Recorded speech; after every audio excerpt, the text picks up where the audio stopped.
Bible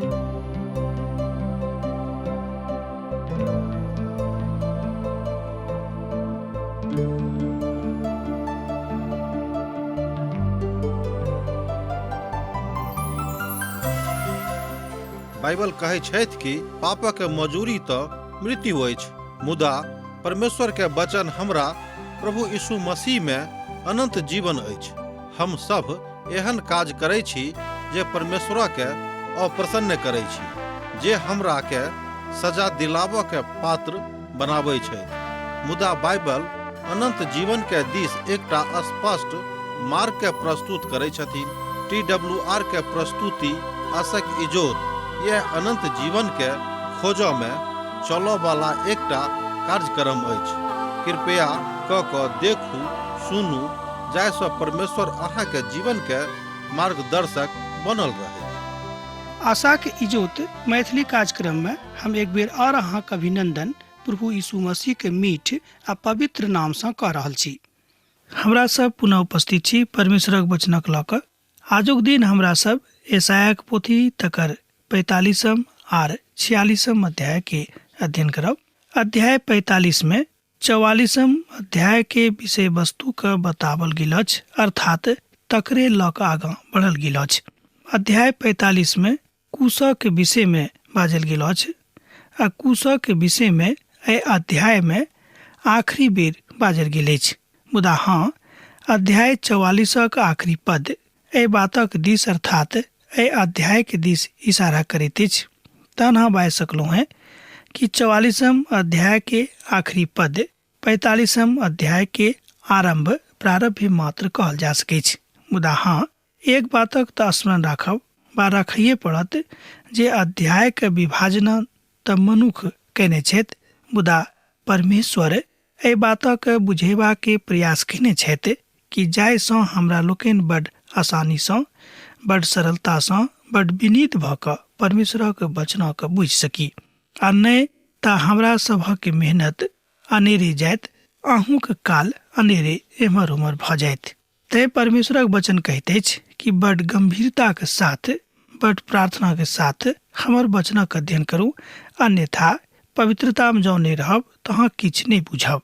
हमर विश्वास अछि कि अहाँ पवित्रता में छी आ परमेश्वरक वचनक सुनबाक लेल, सिखबाक लेल अपन हृदय सँ तैयार छी। आगाँ एहि तरह प्रारंभ भऽ रहल अछि। हमरा लोकनि देखैत छी यशाया के पोथी तकर 44 अध्याय के 28 पद सँ, जेना कि हम अहाँके बाजने छलहुँ हैं कि आखिरी पदक एक बेर आर हमरा लोकनि देखबै। पछिला अध्याय के जे कूशक विषय में बाजैत अछि, ओ हमर ठहरावल चरवाहा छथि और हमर इच्छा के पूरा करत। यरूशलेम के विषय में बाजैत छथि, ओ बसावल जायत, और मंदिरक विषय में जे अहाँक नींव डालल जायत। कूशक नामकरण आ पहचान आ चिन्ह हुनक जन्म सँ लगभग 200 बरख पूर्व भऽ जाइत अछि।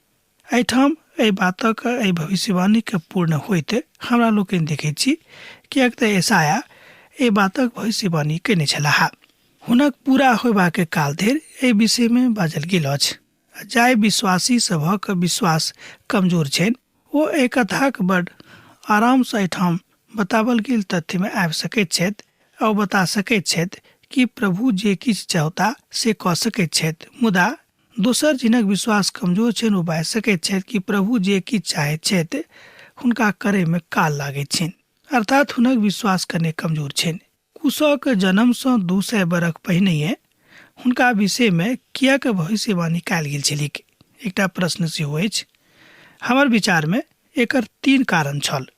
प्रथम कारण छल जे एहि बातक पहचान भऽ जायक, आ जहन कूश प्रस्तुत भेलाह तहन एहि बातक पहचान एहिठाम कोना के हैत जे यशाया एहि बातक विषय में भविष्यवाणी कऽ रहल छथिन। एहिठाम एकटा जटिल तथ्य सन्मुख में आबैत अछि। मुदा जे केओ विश्वासी छथि, जे केओ प्रभु यीशु मसीह के मानैत छथि, हुनका लेल ई कोनो जटिल प्रश्न नहि छनि। आ कूशु एहि बातक लेल ठहरावल जेताह जे ओ इस्राएली राष्ट्र के बीच में वाचाक पुनः पूरा करताह जे हुनका सन्मुख में आनल गेल रहनि। एहि बातक भविष्यवाणी के एकटा कारण इहो छल जे यशाया भविष्यवाणी करैत छथि जाहिसँ हुनक परिपक्वतामे अर्थात परमेश्वरक परिपक्वतामे एहि बातक जानल जा सकैत छै। आ जहन एसाया 200 बरख पहिने कूशक जन्मक होयबाक विषयमे बाजि रहल छथि और ई घटना सत्य भऽ सकैत छै वा सत्य भऽ जाइत अछि, तहन प्रभु यीशु मसीहके विषयमे हुनक घटना सत्य भेलनि, हुनक भविष्यवाणी सत्य भेलनि कि प्रभु यीशु मसीहके जन्म एकटा कुमार में से हेतैक और वही संसारके उद्धारकर्ता ठहरता। एहि बातक भविष्यवाणी के पूर्ण होइत एहि संसारके बहुत लोग लाखों लोग देखलथि, मुदा ओहि काल में एसाया एहि संसार में जीवित देही रूपे नहीं छलाह। हुनक नाम इमैनुएल राखल जेतनि एहि विषय में सेहो भविष्यवाणी कऽ देने छलाह। अहू बातक के पूर्ण होइत हमरा लोकनि देखै छी जहन हमरा लोकनि चारों सुसमाचारक अध्ययन कयने छलहुँ हैं ते बातक देखलहुँ हैं। ध्यान दियौक, कूशक परमेश्वर हमर चरवाहा के रूप में बाजैत छथि, ओ हमर बातक पूरा करता और यरूशलेमक पुनः बसावल जेतैक। स्मरण राखब जे आसरिया राजा के प्रयोग परमेश्वर उत्तरी गणराज्यक गुलामी सँ हटेबाक लेल कयने रहथि आ तकरा बाद ओ बेबीलोनक उपयोग यरूशलेमक नष्ट करबाक लेल कयने रहथि आ दक्षिणी गणराज्यक अपन दासत्व में लऽ लेने रहथि। तकरा बाद ओ जे किछु ओ दुष्टताके काज कयलथि तकर न्याय हुनका संगे भेटलनि वा हुनका संगे भेलनि। एहि तरह हमरा लोकनि देखैत छी कि परमेश्वर अपन बातक पूर्ण करैत छथिन। हमर चरवाहा हमर सबटा आनंदक पूरा करता। ध्यान दियौक, हमर चरवाहा हमर सबटा आनंदक पूरा करता। ई बात प्रभु यीशु मसीह के दिस इशारा करैत अछि। जहन अहाँ स्वर्ग जायब तऽ ओतऽ दूटा बात के लेल अहाँक आश्चर्य हैत, जेनाकि अहाँ ओतऽ गेलाक बाद ओहि सब लोक के देखबे के जिनका अहाँ एहिठाम विश्वास में देखने छलहुँ हैं। ई अहाँके लेल एकटा आश्चर्यक गप हैत, किएक तो अहाँके चिन्हत और अहूँ हुनका चिन्हबनि। ई एकटा महान आशा विश्वासी के जिंदगी में छनि, यह महान आनंद हुनका जिंदगी छनि। ई हैत जे कोना कहाँ हुनका लग जाकर एहि बातक कह सकैत छी आर नबूकदनेस्सर परमेश्वरक दोनों प्रजा के उत्तरी और दक्षिणी गणराज्य के अपना दासत्व में लऽ लेतिक। एहि बातक भविष्यवाणी सेहो एसाया करैत छथि आ एहि बातक घटनाक्रम में हमरा लोकनि जानैत छी जे ई घटना भेलै के। प्रभु अपन एहि बातक अर्थात अपन अभिव्यक्ति के कूशक के विषय में एना बाजैत छथि, हम हुनक दहिना हाथक एहि दुआरे काम लेने छी जे हुनका सन्मुख में आन जाति सभक दबा दियेक और राजा सभक कमरक ढीला कऽ दियेक। हुनक सन्मुख में एहि तरहक फाटक एहन खोलि दियेक जे ओहि फाटकक बंद नहि करबाक चाही वा नहि कयल जायक। एहि बातक अहाँ एहिठाम एहि पोथी के एहि अध्याय के एक पद में पढ़ि कऽ सत्यापित कऽ सकलहुँ हैं। ई बड़ महत्वपूर्ण भविष्यवाणी छल जे एसाया के एहि भविष्यवाणी सँ 200 बरख पूर्व कूश इतिहासक पन्ना पर आबि गेल छलिक। एहि तरह हमरा लोकनि देखैत छी कि परमेश्वरक भक्त, परमेश्वरक दास जहन ओ प्रभु यीशु मसीह के सानिध्य में छलाह, किएक तो प्रभु यीशु मसीह के सानिध्य में अपन जिंदगी के बिताबैत छलाह हुनक एहिठाम अयबा सँ पहिनहिए सँ, तहन ई सबटा सत्य के ओ अपन विश्वासक नजर से, विश्वासक आँखि सँ देखने रहथि।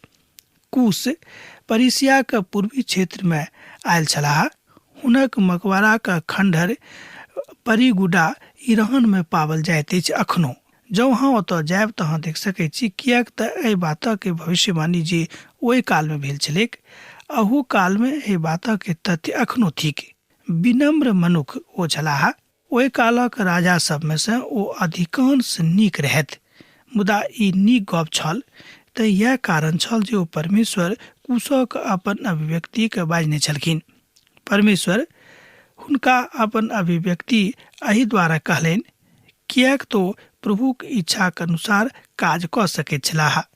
कूशक विषय में एहि तरह बाजल गेल अछि। एहि तरह हमरा लोकनि देखैत छी कि परमेश्वर ओहि सबटा भविष्यवाणी के पूरा कऽ देलनि।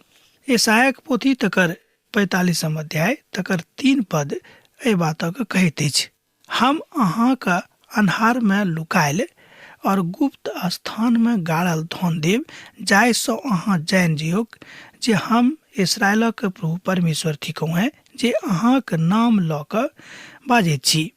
एहि बातक हमरा लोकनि एहिठाम देखलहुँ पद 3 में बेबीलोनक भारी खजाना के विषय में सेहो एहिठाम भविष्यवाणी कयल गेल छैक। अपन दास याकूबक और अपन चुनल इसराइलक निमित्त हम नाम लऽ कऽ अहाँके बाजलहुँ हैं, एना तऽ अहाँ हमरा नहि जानैत छी, एहिके बादो हम अहाँके पदवी देलहुँ हैं। एहि तरह हमरा लोकनि देखैत छी परमेश्वर अपन सृष्टिसँ कतेक नेह राखैत छथि, अपन सृष्टिसँ कतेक कुशलताके साथ नेह कऽ कऽ हुनका संगे व्यवहार करैत छथिन। हम प्रभु थिकौं हैं और दोसर केओ नहि हमरा छोड़ि कऽ और दोसर केओ परमेश्वर नहि भऽ सकैत छथि, एना तऽ अहाँ हमरा नहि जानैत छी, एक बादो हम अहाँके जानैत छी, अहाँके कमर कसब। एहि बातक अहाँ 4 पद में आ 5 पद में पढ़ि कऽ सत्यापन कऽ सकलहुँ हैं। परमेश्वर कुशक चुनलासँ अर्थात हुनका चुनैसँ पहिनहिए एहि बातक भविष्यवाणी करा देने रहथि कि एहि तरहक घटना, एहि तरहक बात एहि धरती पर घटिक, जाहि काल में ओ परमेश्वरक नहि जानैत छलाह। ई बतावल जा सके जे ओ कुशुक सही और जीवित परमेश्वरक जनबाक लेल एकटा मौका देने रहथिन, मुदा ओ सब सच्चा परमेश्वरक सही ईश्वरक नहि चिन्हलखिन। कुशु जे ओहिठाम छलाह, जे अपन राजाक पसारैत छलाह, बढ़ाबैत छलाह, ओ अब प्रभुके जानि गेल छलाह। कालांतर में ओ प्रभुके जानि गेलाह, किएक तऽ हुनका सभक यह इच्छा रहनि कि ओ सब प्रभुके जाने के तऽ जतेक परमेश्वरक लोक छलाह। विशेष कऽ कऽ प्रभुके इच्छा रहनि कि ओतक लोक सच्चा परमेश्वरके जानेक आ हुनका संगे चलेक, हुनका संगे रहेके। एजराक पोथी 1 अध्याय तकर 2 पद एहि बातक कहैत अछि जे फारसक राजा कुशु एना बाजैत छथि जे स्वर्गक प्रभु परमेश्वर धरती भरक राज हमरा देने छथि, आर ओ हमरा आज्ञा देने छथि जे हम यहूदा के यरूशलेम में हमर एकटा भवन बनबौ। एजराक पोथी 1 अध्याय तकर 2 पद एहि बातक कहैत अछि। हमरा लोकनि एहि पोथीके अध्ययन कऽ चुकलहुँ हैं आर एहि बातक विषय में बुझलहुँ हैं कि प्रभु परमेश्वर कोना कऽ हुनका सबके मदद केने रहथि। तहन एजरा ओतऽ जाकऽ परमेश्वरक भवन बनेबाक लेल काज करनाइ आरंभ कऽ देने छलखिन। पवित्र पोथी के एकटा विद्वान कहैत छथिन कि एहिठाम संसारक रचनाक दिस इशारा कयल गेल अछि। एहिठाम आगाँ 7 पद में संपूर्ण सृष्टि अर्थात संपूर्ण ब्रह्मांडक रचना के विषय में बतावल गेल अछि। हम इजोतक बनावला और अन्हारक सृजन थिकौं हैं, हम शांति के दाता और विजेता के रचैत छी, हम प्रभु एहि सबटा बातक अपना से कैलहुँ हैं, अर्थात एहि सबटा बातक कर्ता हमी थिकौं हैं।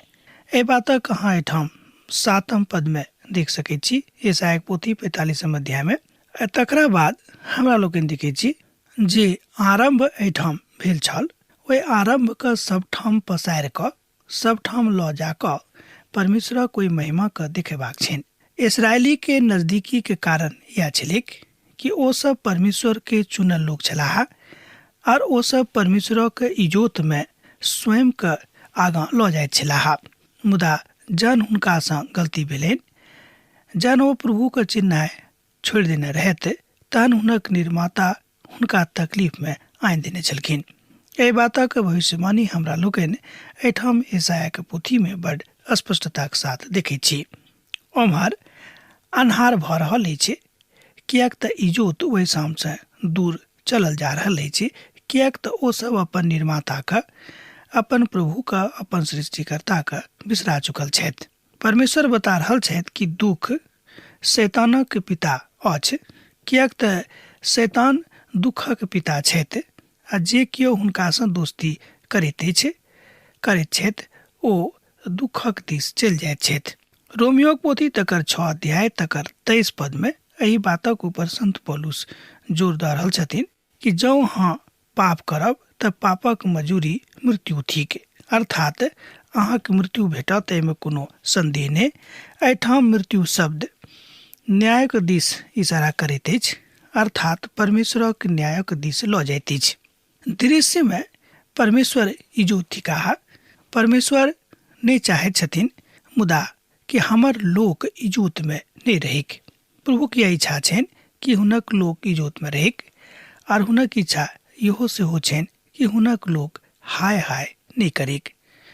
यशायाक पोथी में हमरा लोकनि एहि बातक भविष्यवाणी होइत बेर बेर देखैत छी। हाय हुनका ऊपर जे अपन रचयवला सँ झगड़ा करैत छथि, ओ माठक एकटा ठिकरा सँ सेहो एकटा टिकरा छथि, अर्थात एहिठाम बहुत छोट बात हुनका बतायल गेल छनि। परमेश्वरक प्रतिपक्ष में, परमेश्वरक जे केओ प्रतिपक्ष में छथि, जे केओ हुनका सँ झगड़ा करैत छथि, हर हाल में, हर परिस्थिति में, हर स्थिति में हुनका सँ ओ कहियो नजदीक में आके नहि बातक बाजि सकैत छथिन। यशायाक पोथी तकर 1 अध्याय आ तकर 18 पद एहि कथाक गुनगुना कऽ कहैत अछि। हमर मित्रवर, प्रभुक संगे चलनाइ सबसँ उत्तम गप अछि। आवश्यकता अछि स्वयं के प्रभुक सिंहासनक सन्मुख में ठाढ़ कऽ के देखियौक कि अहाँ कोन तरह अपन जिंदगी के बसर कऽ रहलहुँ हैं। यथावत एहि बातक अहाँ बुझि जायब तहन अहाँ कहियो प्रभु से अलग नहीं हैब। कदापि ई बात भ सकै छै कि अहाँ प्रभु के इजोत में जाय से पहिने बहुत बातक ऊपर विचार करबे, मुदा कालांतर में अहाँ जरूर निर्णय लऽ लेब कि अब हम प्रभु यीशु मसीह संगे अपन जिंदगी के लऽ जायब। देखियौ, एहि अध्याय के 12 पद एही बातक दिस इशारा करैत अछि। हम ही धरती के बनेलहुँ हैं और तकरा ऊपर मनुखक सिरजलहुँ हैं। हम ही सबटा बातक कैलहुँ हैं, तारागण क अपना हाथ सँ बना कऽ तकरा आज्ञा देलहुँ हैं। एहि बातक अहाँ एहिठाम 12 पद में देखैत छी। ओ अपन हाथ सँ स्वर्ग क आ धरती के और सरंग के बनौने छथि। ई कोनो घटना एहन नहि अछि जे घटना के मनुख अपना हाथ सँ घटित कऽ सकैते, कियाक तऽ मनुखक हाथ में ई बात नहीं थिक। एम्हर एकटा बातक हमरा लोकनि देखलहुँ। प्रभु के एकटा महान दास कहैत छथिन कि जाय सूरज सँ हमरा लोकनि प्रकाशित होइत छी, जे सूरज संपूर्ण धरती के प्रकाशित करैत अछि, एहन एहन हजारों हजार सूरज एहि सरंग में अछि, जकरा विषय में अखन वैज्ञानिक सबके जानकारी नहीं भेटल छनि। बहुत वैज्ञानिक एहि बातक मानैत छथि कि एहि तरह के बहुत सूरज एहि सरंग में अछि। तहन अहाँ बुझि सकलहुँ हैं कि परमेश्वर कतेक विशाल छथि। हुनक विशालता के बात एही से अहाँ अनुभव कऽ सकलहुँ हैं। दोसर गप में सरंगक जेना वैज्ञानिक सब अलग अलग परिप्रेक्ष्य में बाँटैत छथि, आ ओ सब कहैत छथि कि एक एक परिप्रेक्ष्य में 10,000 करोड़ों से बेसी तारागण छथि, मुदा कतेक परिप्रेक्ष्य अखन सरंग में अछि तकर गिनती नहीं भेल अछि। तहन अहाँ पाइ सकलहुँ हैं कि परमेश्वर कतेक विशाल छथि, आ हुनक सृष्टि कतेक विशाल छनि, आ हुनक शक्ति कतेक महान छनि। मुदा इस्राएल यहोवाक द्वारा युग युगक लेल उद्धार पोताह। अहाँ जुग जुग धरि ने तऽ व्याकुल होइब आ नहि लज्जित होइब। एहिठाम प्रभुक लोकक दिस इशारा कयल गेल अछि कि अहाँ कहियो लज्जित नहीं होइब, कियाक तऽ अहाँ प्रभुक अपन उद्धारकर्ताक रूप में देखैत छी, हुनका मानैत छी। 46 अध्याय के 17 पद एहि बातक कहैत अछि, अर्थात यशाया के पोथी 46 अध्याय तकर 17 पद। जे विश्वास करता है, जे प्रभु यीशु मसीह के उद्धारकर्ता मानैत छथि, हुनका लजाबे के अवसर कहियो जिंदगी में नहीं भेटतनि। द्रोही मन नहीं राखब, कियाक तऽ द्रोही मन शैतान मनुष्य जाति के हृदय में पैदा कऽ दैत अछि। हुनक मनक संकीर्ण कऽ दैत अछि, हुनक ज्ञान रूपी चक्षु के बंद कऽ दैत अछि, आ खाली संसारिक आँखि हुनक खुजल रहैत छनि। तहन जे संसारिक आँखि अहाँके जे खुजल अछि, एहि आँखि सँ अहाँ आत्मिक बातक नहीं देख सकलहुँ हैं, आ नहीं ओहि बात सँ स्वयं के तृप्त कऽ सकलहुँ हैं। हे धरती परहक दूर दूर देशक रहयवला, अहाँ हमरा दिस फिरू आ हमर उद्धारक देखू। ए बातक हमरा लोकनि एक बेर पुनः ईसायाक पोथी 45 अध्याय के 22 पद में देख सकलू है। पद 22 बहुत लोकक जिंदगी के पद बन गेल अछि। एहि तरहक विद्वानक मत छनि कि हे धरती परक दूर दूर देशक रहयवला, अहाँ हमरा दिस फिरू आ उद्धार पाउ।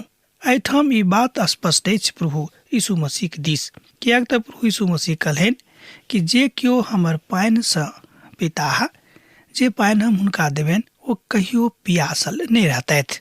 तकरा बाद हमरा लोकनि जे विशेष रूप में देखैत छी वो यह थिक कि आकारक के प्रतिपक्ष में जे घोषणा कयल गेल अछि तकरा विषय में विशेष कऽ कऽ 46 अध्याय में हमरा लोकनि मूल रूप में पाबै छी।